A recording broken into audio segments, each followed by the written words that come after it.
بسم الله الرحمن الرحیم.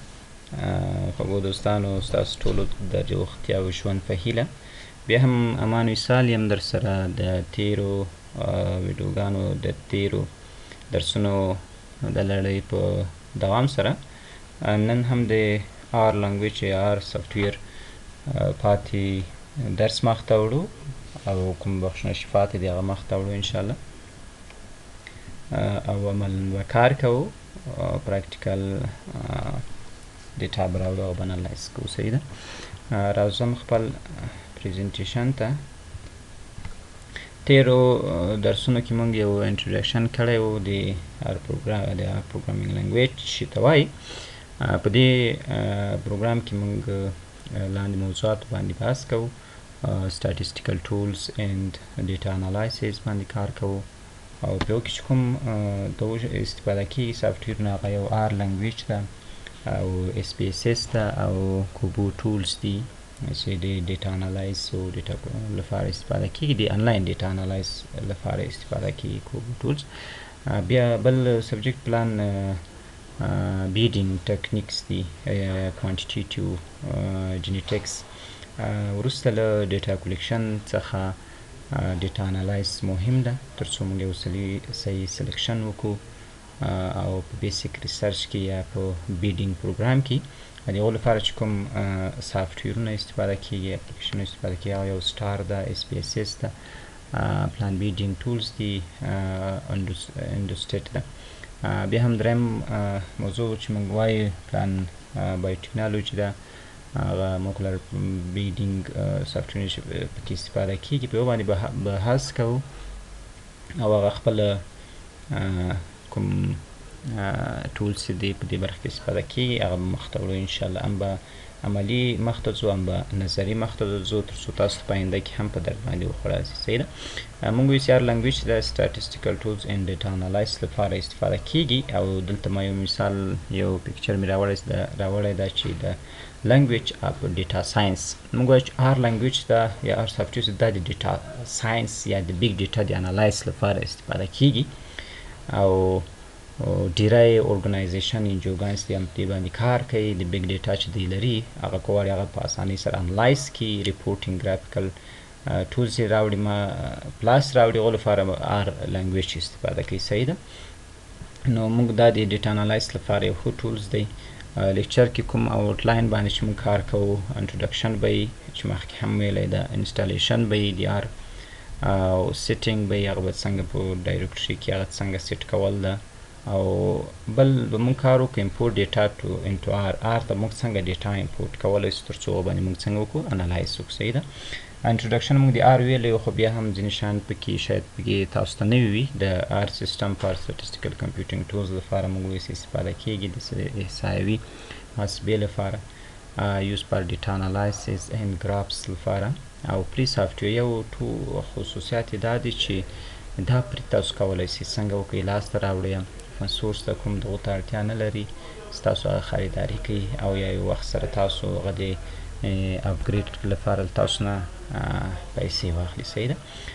یوز بای ال ساینس ټیسټ ټولو ساینس پوهانو لپاره، خلک چې په ساینس باندې کار کوي او انډر ګریجویټ اینډ ګریجویټ سټاټیسټکس سټوډنټس لپاره خوا استفاده کېږي. ان فیلډ اپ سټاټیسټیک، اګریکلچر، میډیکل، جیولوجي، فاینانس اینډ اکنامکس. دې بخشو کې دی کولی شي څنګه وکړي دا سافټویر یا لنګویج څخه څنګه وکړي استفاده وکړي. او بل پاکیج ایوریثینګ، داسې د ټول پاکیجونه لري. موږ داسې نه ده لکه په نورو دغو کې چې موږ وښیو په جاوا کې وښیو کوم لایبرري ته موږ ضرورت لرو هغه به بیا موږ انلاین دغه مربوطه سایټ څخه را ډاونلوډ کوله، بیا به انسټالیشن کول، کنفیګریشن به هم کوو. صحیح ده.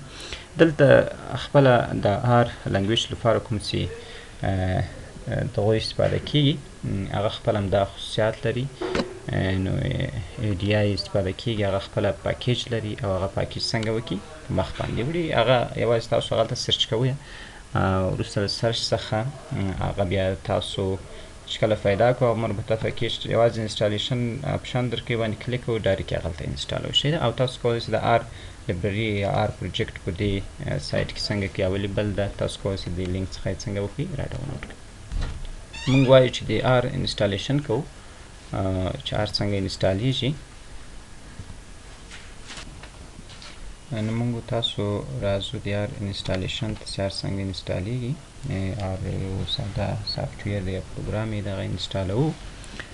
کله چې تاسو د مربوطه سایټ ته لاړ شئ، دې باندې کلیک وکړئ، تاسو ته همدا ادرس په لاس درکړي، یا تاسو کولی شئ همدا ادرس په دې ادرس بار کې ټایپ کړئ او همدا پیج تاسو ته لاس درکړي. دې باندې که تاسو کولی شئ د آر سافټویر له چې لپاره تاسو ډاونلوډ کوئ، د لینکس لپاره یا د مک اپریټینګ سیسټم لپاره یا د وینډوز لپاره. صحیح ده. مونږ تاسو په وینډوز لپاره انسټالیشن کوو، باندې کلیک کوو او نیکسټ پیج مونږ ته راځي چې بیس باندې کلیک کوو. او کله چې تاسو بیس باندې کلیک وکړئ، دلته آپشن درکوي چې انسټال آر پارت د سیسټم. صحیح ده. همدې باندې کلیک کوو، راځو انسټالیشن ته، ډاونلوډ کوي او ډاونلوډ آر هغه دلته خپله لایبرري یا سافټویر ورژن یې درکوي. دې باندې کلیک کوو پار وینډوز، او کله چې باندې کلیک وکړئ تاسو ته ډاونلوډ کیږي او تاسو کولی شئ هغه په ساده ډول باندې څنګه وکړئ، د اپلیکیشن یا سافټویر ساده ډول باندې نیکسټ کوئ او څنګه وکړئ انسټال یې کړئ مخکې چې تاسو غواړئ په آر کې کار وکړئ. او د دې ډول لپاره موږ یو آیډیا لرو چې تر څو آر په آر کې کار وکړو. هغه یو کنسول اپلیکیشن ده، یوازې موږ په یو کې کار نشو کولی. هغو لپاره باید موږ یو انوایرنمنټ ولرو، او هغو لپاره باید موږ تاسو یو آیډیا ولرو چې هغو ته آر سټوډیو وایي. سټوډیو تاسو کولی شئ په ډېر ساده ډول باندې له دې لینک څخه ډاونلوډ کړئ، او یا په دې ادرس بار کې هغه کوم دغه چې دی ادرس دا ټایپ کړئ او ډاونلوډ باندې کلیک وکړئ. کله چې ډاونلوډ باندې کلیک وکړو، تاسو ته یو بل پیج راځي ډاونلوډ آر سټوډیو، باندې کلیک کوو، مخ ته ځو او دلته موږ وایو چې ډاونلوډ لاست ورژن یې موږ ډاونلوډ کوو آر سټوډیو. دلته تاسو ته درکوي چې وینډوز ایکس پي ویسټا 7 8 10 وینډوز 11. صحیح ده. اوس نوی اپلیکیشن سافټویر دی وینډوز 11 هم دلته ریلیز شوی دی. تاسو کولی شئ څنګه وکړئ هغه څخه هم استفاده وکړئ. کله چې تاسو دا سافټویر انسټال کړئ، لومړی به د آر سافټویر انسټالوي، نو وروسته به د آر سټوډیو آیډیای څنګه وکړئ استفاده کړئ، انسټال کړئ، او تاسو به آر سټوډیو څنګه وکړئ اوپن کړئ. صحیح ده. دا یې هغه انوایرنمنټ ده چې لازم تاسو ته زه کولی شم چې همدا دوه سافټویرونه ډېر په ساده ډول باندې ما ډاونلوډ کړي دي. همدا یو آر لایبرري یا هغه سافټویر دی چې تاسو اول باید دا انسټال کړئ، نو وروسته موږ آر سټوډیو کوم ساختونه لري، تاسو کولی شئ مرحلې نه لري، نیکسټ او د نیکسټ لارې مرحلې څنګه کړئ، پروسس یې مخته یوسئ تر څو مرحلې څنګه شي تاسو ته ټایم شي. صحیح ده. دې نه وروسته موږ د آر سټوډیو انوایرنمنټ ته راځو. که تاسو آر سټوډیو انسټال کړه، آر سټوډیو همدا انوایرنمنټ ته کولی شئ خلاص یې کړئ، په ادرس بار کې آر ووایئ، آر سټوډیو تاسو راځئ، کلیک پرې وکړئ، ډایرکټ څنګه کړئ اوپن کړئ. صحیح ده. دې نه وروسته موږ دې کې څنګه کار وکړو، کنسول ته راځو، غواړو چې باندې کار وکړو څنګه وکړو. لومړی هغه کوم پاکیجونه چې ما تاسو ته ویل چې دلته لپاره ضرورت وي، یوازې دې پاکیج باندې کلیک وکړئ او دلته ورته هغه د پاکیج نوم ورکړئ، یا د دې ډول د هر څه لپاره ستاسو څنګه وکړئ کوم لایبرري پکار کلیک باندې وکړئ او انسټال باندې کلیک وکړئ. دا څنګه کېږي هغه انسټالیږي ستاسو. صحیح ده.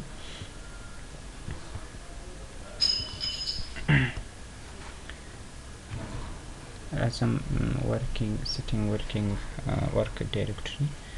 د دې لپاره چې موږ ته دا معلوم شي چې موږ کومه ډایرکټري کې یو یا چیرته یو، کوم ځای کې موږ واقع یو. تاسو کولی شئ په ساده سره دا وکړئ چې get w کلیک تاسو ته ادرس کې تاسو اوس په کوم ځای کې واقع ډیسکټاپ کې وصال خان او ډاکومنټ کې. صحیح ده.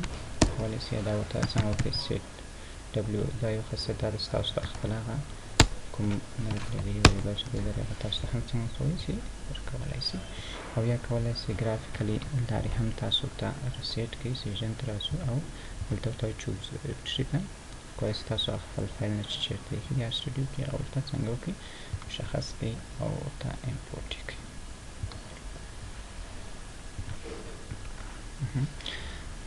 لکه ما چې مخکې تاسو ته ګرافیکل وکړو کولی شئ موږ ورته د همدې کوډ لارې سیټ یوزر چیرته چې یاست هغه ورته ډایرکټري ورته چوایس کړئ صحیح ده انتخاب یې کړئ از input data import څنګه موږ کولی شو مهم موضوع چې هر ته موږ ډیټا import کړو مخکې دې چې تاسو ډیټا import کړئ تاسو ډیټا باید په اکسل فایل کې هغه فایل باید تاسو CSV فایل ته واړوئ تر څو موږ ډیټا څنګه وکړو هر ته import کړو او هغه باندې موږ انالایز وکړو نو د هغو لپاره موږ باید د اکسل فایل CSV فایل ته ورسېږو import data to R طریقې دلته تاسو ته ماته ښودلې موږ په درې طریقو باندې کولی شو موږ ډیټا څنګه کوو import کوو په مختلفو طریقو سره په دې خاطر داسې تاسو باندې بلد شئ او تاسو پکې کار وکړئ صحیح ده رسم ډیټا څنګه import کوو لومړی موږ دلته وایو چې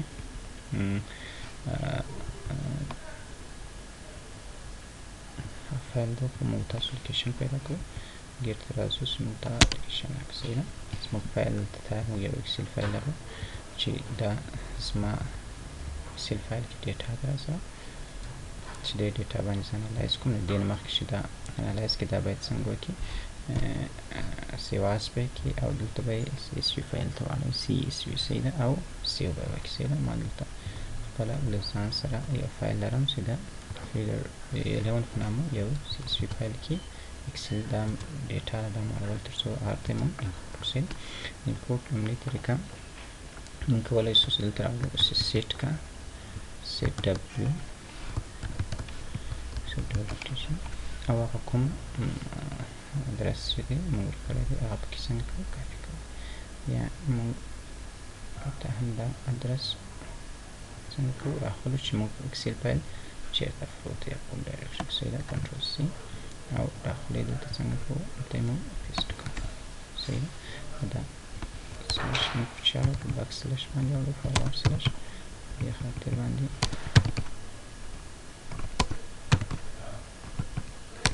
څه موږ کوم ایرر سره څنګه شو اکیدو صحیح ده ښه CW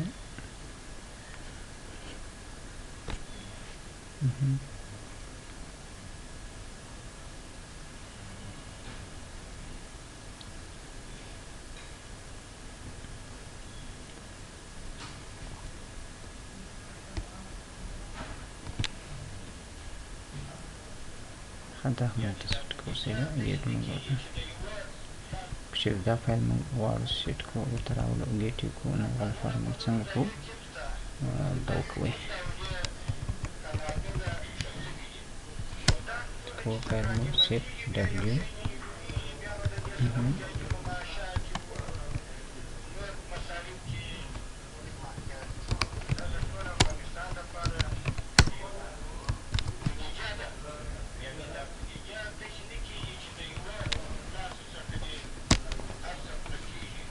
موږ وایو چې دلته غلطي لرو په فاروارډ سلش کې یا موږ ته څنګه کوو اړوو باک سلش ته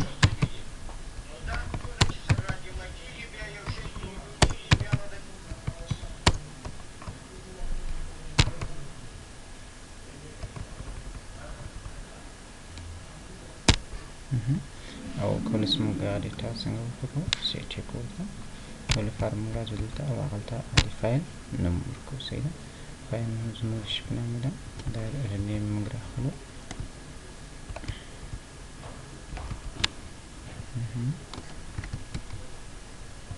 دلته یې موږ صحیح ده او موږ ورته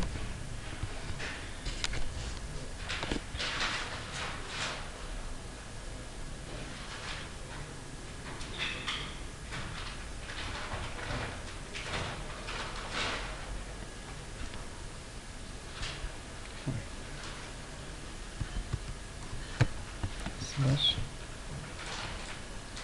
CSV file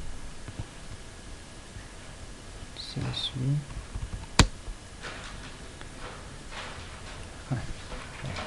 دا کوو راځو موږ د بل طریقې نه موږ لار کولی شو ده موږ کولی شو فرست او خپل وکتور څنګه کوو ټول کوو موږ تاسې ریتکا دات CSV فایل درته ریتکا او دلته موږ خاصې کولی شو موږ د فیلټر موږ او دې لپاره موږ یو هیډر فایل ته ضرورت لرو. هیډر لپاره ټرو وایي که چېرته زموږ ډیټا کالم وایس و باید موږ هیډر فایل باید زموږ څه وي ټرو وي. که چېرته کالم وایس او که چېرته را وایس و باید زموږ فایل تاسو فایل څه وي هیډر فایل باید فالز وي. صحیح ده. دا زموږ ته راځي کومه ډیټا موږ کولی شو درپسې باندې کلیک وکړو. ډیټا چې موږ په اکسل کې لرو هغه موږ ته دلته څنګه کېږي پټ کېږي. صحیح ده. که چېرته ساده موږ په پرزنټیشن کې ویلو چې موږ کولی شو څنګه وکړو وایي.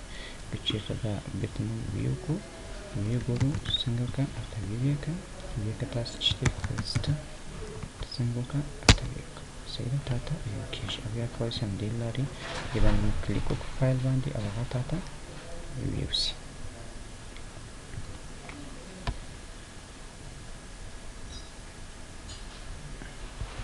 بل کولی شو ګرافیکل هم دې څخه استفاده وکړو. صحیح ده. او بیا کولی شو ساده د یوازې دا فرست دا ووایو او باندې هم کولی شو خپله ډیټا مو وکړو. صحیح ده.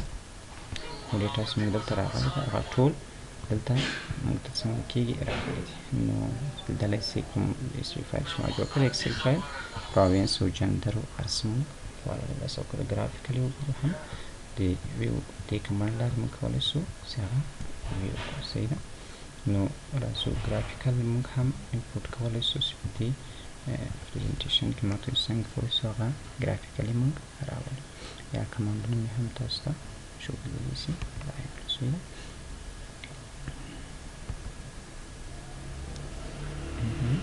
While viewing the data format or data in the command line no limit then we use only test. صحیح ده. موږ کولی شو هغه زما ته چې ټیسټ وایي هغه فایل نوم چې موږ ورکړی وایو او انټر کوو. صحیح ویو او فایل نیم چې ما مخکې کمانډ کې ورته وایي چې یوازې که چېرته ویو ګورو ګرافیکل ویو کوو او که چېرته موږ تاسو کمانډ لاین ډیټا په خپل کنسول ډول کې وګورو هغه لپاره موږ باید یوازې فرست کمانډ ووایو هغه د فایل نوم ورکړو انټر کوو. که چېرته ګرافیکل وایي او ویو وربل نمبر کوو او موږ تاسو څنګه وکړو دا دوره ته وشئ کوم فایل نوم چې دی هغه ورکړو. صحیح. import data graphical data څنګه کولی شو موږ آر ته ګرافیکل ډیټا امپورټ کړو. او لپاره هم موږ کولی شو چې راسو آر ته او د آر لارې راځو ډیټا سیټ ته. ډیټا سیټ کې موږ وکولی شي ټکسټ فارم دې څنګه ورته وکړو. صحیح ده. او دلته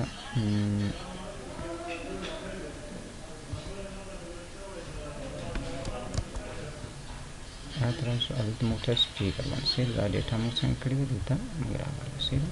دې باندې کلیک کوو او امپورټ باندې کلیک کوو. دلته راځي امپورټ کوئ هیڅ مشکل نشته. باندې کلیک کوو ډیټا موږ راځي که فرست باندې کلیک وکړو هم موږ ته هغه فرست ډیټا موږ ته راځي.